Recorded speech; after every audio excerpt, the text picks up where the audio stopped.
सारे सारे welcome to अंगार बैच। और आज हम सीखने वाले हैं फॉर लूप के बारे में। ये भी आपको सामने एक वाइल लूप बना हुआ दिखाई दे रहा होगा।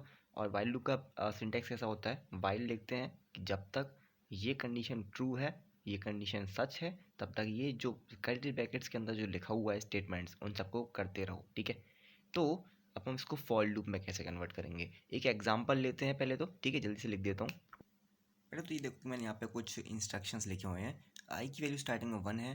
पहले मैं प्रिंट करवा रहा हूँ आई को, तो 1 प्रिंट हो जाएगा। फिर मैं आई को इंक्रीमेंट कर रहा हूँ, I equals to I plus 1, तो अब आई 2 हो चुका है। अब मैं आई को प्रिंट करवा रहा हूँ प्रिंट एफ से, तो 2 प्रिंट हो जाएगा। I equals to I plus 1 कर रहा हूँ, आई 3 हो चुका है। अब प्रिंट हो जाएगा 3, और मैंने आई को 4 कर दिया।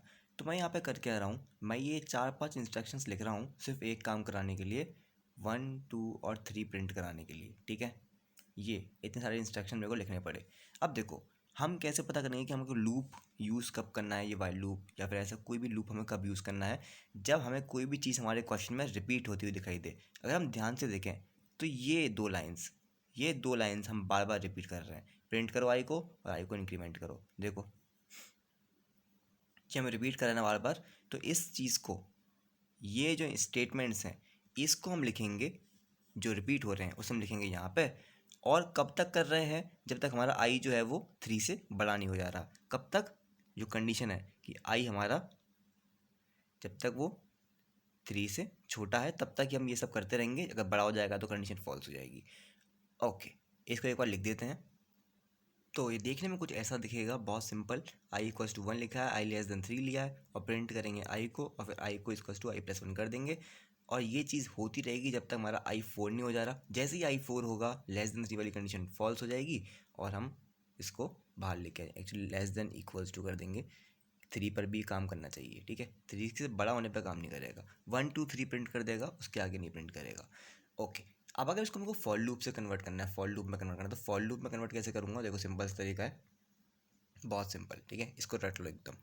फॉर लूप क्या होता है, फॉर लूप के अंदर हमारे पास 3 चीज़ें आती हैं, 3 स्टेटमेंट्स आएंगे। Statement, semi column, statement, semi column, statement, और कर्ली ब्रैकेट्स जो कि बता रहे होते हैं कि हमको करना क्या है। ठीक है, यहाँ पर हमारे स्टेटमेंट्स आएंगे।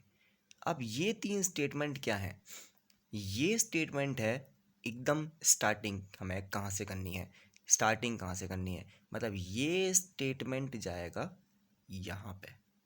ठीक है, स्टार्टिंग कहाँ से करनी है, आई इक्वल्स टू 1 से। उसके बाद अगला स्टेटमेंट होता है हमारा कंडीशन, कि हमें कौन सी कंडीशन ट्रू होने पे हमें ये काम करना है।